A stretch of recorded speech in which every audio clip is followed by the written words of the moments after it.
Good morning. Welcome to Let's Get Growing. We're back after a couple of weeks. Just got back from our great garden tour of Southwest England, Cornwall area. Fantastic group, fantastic trip. But today we're talking about a few plants in the garden that were looking good when I came back. So we're going to talk about them today. I'm just going to step into the garden here. So I'm going to cross the camera. We're going to look at a couple of plants in the garden that uh, are doing great in our sort of dappled shade area. The first one is an uncommon one, but we're seeing it a lot in the garden centers now in the spring. Um, once growers sort of figure out how to propagate things that are rare or very uncommon, they tend to get more uh, available in the garden centers. And this is one here that has been around for quite a while. It's a native of sort of the southeast United States, all the way from sort of Maryland down to northern Florida. But it is perfectly hardy in our gardens. This is Spigelia marilandica. Um, has a weird name, common name of Indian pinks. No idea where it gets that name from. Or woodland pink. Again, no idea.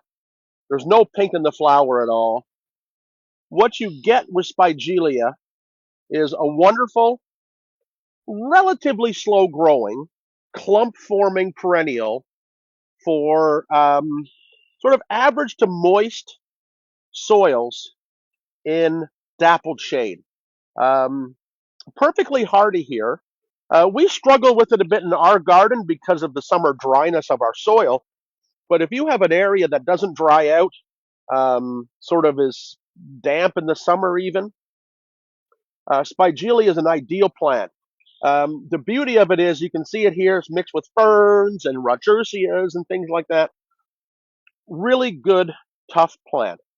Not fast growing, so you do need to be aware and make sure it doesn't get swamped out by competitors.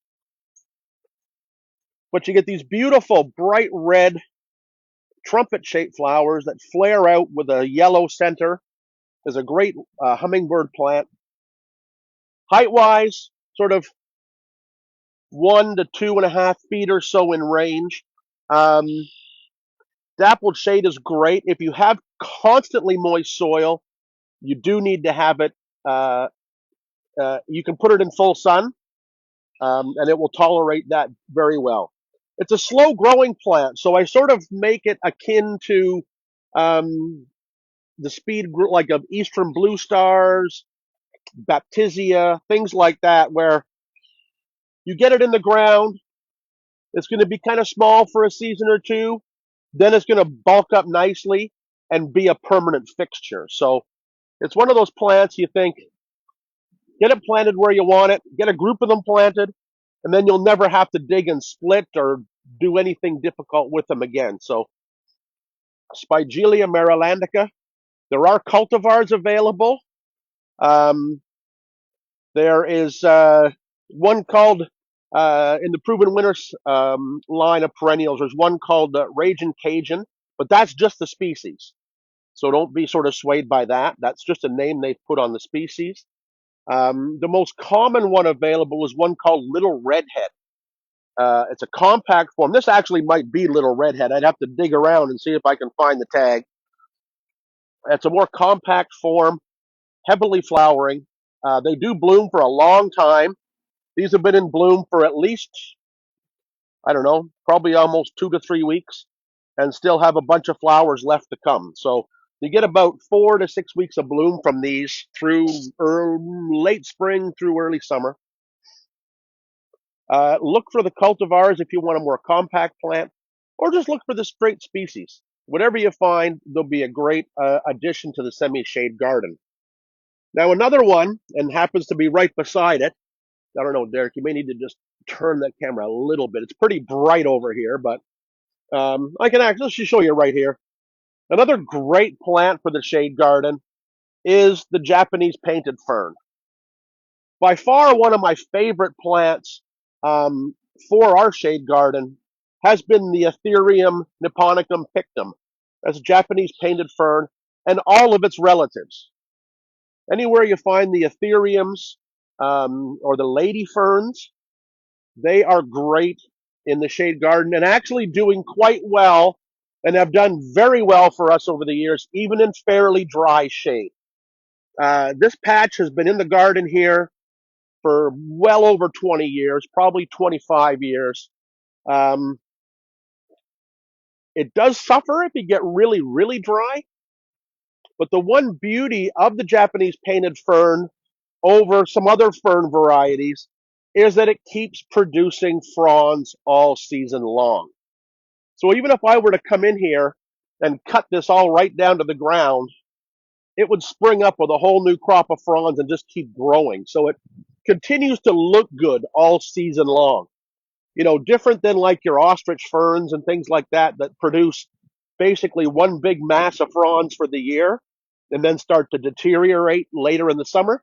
These guys just keep getting better and better. So any of the cultivars of the Japanese painted ferns that are out there, very worthwhile garden plants, especially if you have a little bit of dry shade. So the straight species, boy, we could be here all day just talking about the different selections of it. There's Godzilla, there's um, uh, burgundy lace. There's a ton of them. You just look for any of the Japanese painted ferns, and they will not disappoint in the shade. They can be pretty vigorous. This clump is actually spreading quite a bit. So um, to preserve the Spigelia, we'll probably be removing some of these Japanese painted fern babies here and putting them in a different location. Um, but they're a great addition to the shade garden and wonderful foliage. I mean, look at the silver, the burgundy, the green. It's just all there. And different selections have more burgundy in the leaf. Some have less. Some are all silver. There's some really great Japanese painted ferns out there. Very hardy. We have no issues with them ever, even in winters when we don't have snow. There's a great solid plant. Now, I'm going to come out of the garden.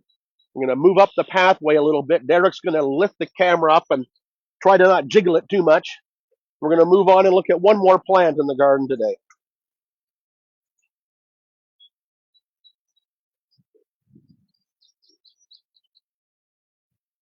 So I'm going to get back here.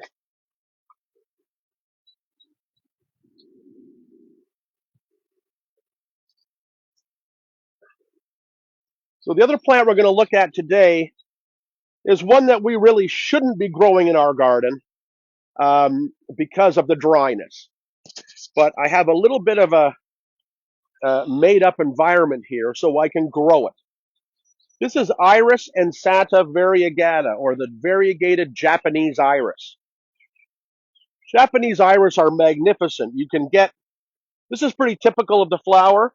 You can get some with huge falls that almost touch each other, and they're really spectacular. The one thing you need to remember about the Japanese iris is that they need abundant moisture, at least until they've finished blooming.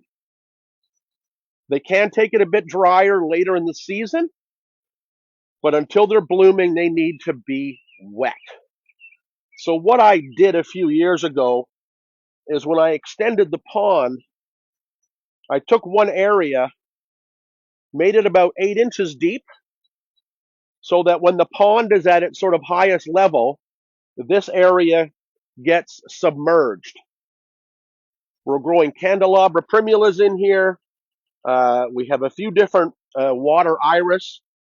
We have Lobelia cardinalis and a few other little bog swamp plants in here, and they're thriving. Japanese iris, same thing. If you've got a pond, pot it, put it as a marginal in your pond. Perfectly happy that way.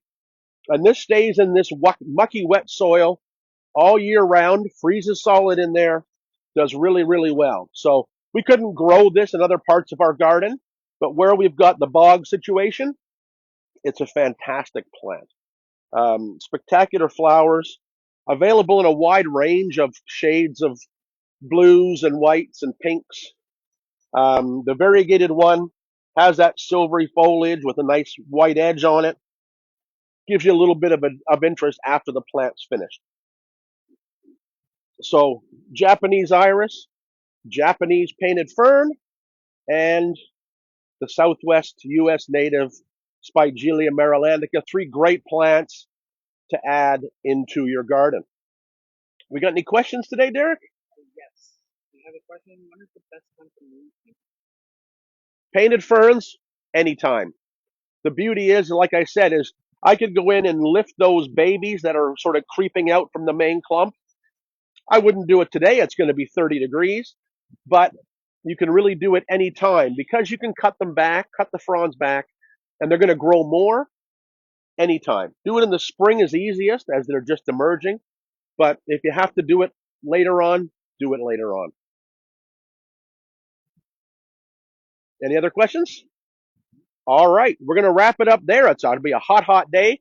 You got to get the sprinklers on. So we'll go and do that. Enjoy your garden, and we'll see you next time on Let's Get Growing.